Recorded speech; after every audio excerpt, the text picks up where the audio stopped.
पौराणिक ग्रंथों में जीवित रहने के साथ साथ मृत्यु के बाद भी मुक्ति के मार्गों का जिक्र किया गया है, जिस पर अमल करते हुए मनुष्य किसी भी पाप से मुक्त होकर सद्गति प्राप्त कर सकता है।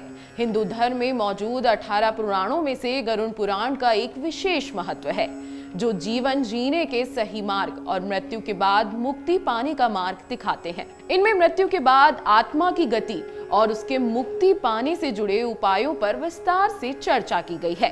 गरुड़ पुराण वैष्णव संप्रदाय से जुड़ा हुआ एक महापुराण है। गरुड़ पुराण को मृत्यु के बाद मुक्ति प्रदान करने वाला माना जाता है, इसलिए अंतिम समय में और मृत्यु के बाद सुनने और सुनाने का प्रावधान है। इसमें भक्ति, ज्ञान, वैराग्य, सदाचार, निष्काम कर्म की महिमा का वर्णन किया गया है। इसके साथ ही दान, यज्ञ, तप, तीर्थ आदि सात्विक कर्मों से मिलने वाले अनेक लौकिक और परलौकिक फलों के बारे में गरुड़ पुराण में विशेष रूप से बताया गया है। इसका मुख्य विषय आत्मज्ञान का विवेचन है। भगवान विष्णु ने क्यों दिया गरुड़ पुराण का ज्ञान? भगवान विष्णु के वाहन पक्षीराज गरुड़ ने एक बार उनसे मृत्यु के बाद प्राणियों की दशा, यमलोक यात्रा, कर्मों के अनुसार मिलने वाले नरक योनि तथा पापियों के संदर्भ में सवाल पूछे। भगवान विष्णु ने गरुड़ की जिज्ञासा शांत करने के लिए इस सभी प्रश्नों के उत्तर दिए। गरुड़ की जिज्ञासा से यह ज्ञान प्रकट हुआ था, इसलिए इसका नाम गरुड़ पुराण है। मान्यता है कि इस पुराण का ज्ञान सबसे पहले ब्रह्मा जी ने महर्षि वेद व्यास को दिया। इसके बाद व्यास जी ने अपने शिष्य सूत जी तथा सूत जी ने नैमिषारण्य में सोनकादिक ऋषि मुनियों को इसके बारे में बताया था। गरुड़ पुराण की कुछ खास बातें हैं जो आपको जानना बेहद जरूरी है। महापुराण में विष्णु भक्ति का विस्तार से वर्णन है। इसमें भगवान विष्णु के 24 अवतारों का वर्णन बिल्कुल श्रीमद् भागवत की तरह किया गया है। शुरुआत में मनु से सृष्टि का निर्माण, ध्रुव का चरित्र और 12 आदियों की कथा है।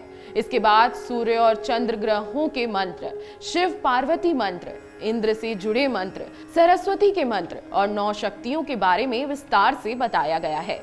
इसके अलावा पुराण में श्रद्धा, तर्पण, मुक्ति के उपायों तथा जीव की गति का विस्तार से वर्णन किया गया है। गरुड़ पुराण 2 भागों में बटा हुआ है, जिसमें पूर्व खंड और उत्तर खंड है। उत्तर खंड को प्रेत खंड भी कहा जाता है, जिसमें मृत्यु के बाद प्राणियों की दशा और उनसे जुड़े कर्मकांडियों के बारे में बताया गया है। इसमें मृत्यु के स्वरूप, मरने वाले व्यक्ति की अवस्था तथा उसके कल्याण के लिए किए जाने वाले क्रियाओं का वर्णन विस्तार से मिलता है। चलिए अब जान लेते हैं क्यों सुनी जाती है गरुड़ पुराण। गरुड़ पुराण में मृत्यु से पहले और उसके बाद की स्थिति के बारे में बताया गया है। माना जाता है कि मृतक 13 दिनों तक अपनों के बीच ही मौजूद रहता है, इसलिए उसका पाठ किया जाता है।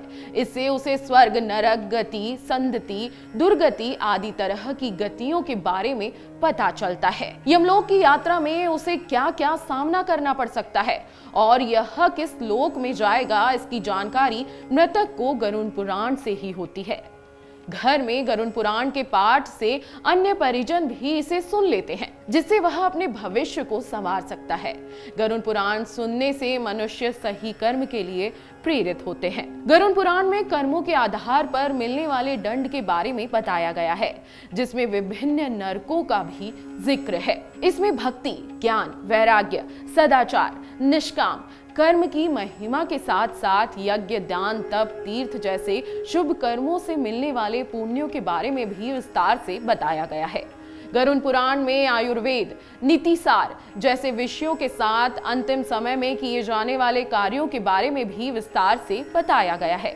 मान्यता है कि गरुड़ पुराण का पाठ सुनने से आत्मा को शांति प्राप्त होती है और उसे मुक्ति का मार्ग मिलता है। इसे आत्मा को प्रेत बनकर भटकना नहीं पड़ता। गरुड़ पुराण का श्रवण मृत्यु के समय या इसके बाद ही नहीं, कभी भी किया जा सकता है। इसमें लिखी गई वाणी में मनुष्य न केवल अपना जीवन संवार सकता है, बल्कि मृत्यु के बाद होने वाली दुर्गति से भी बच सकता है। अगर आपको हमारा ये वीडियो पसंद आया हो तो हमारे चैनल जीवांजलि को सब्सक्राइब करें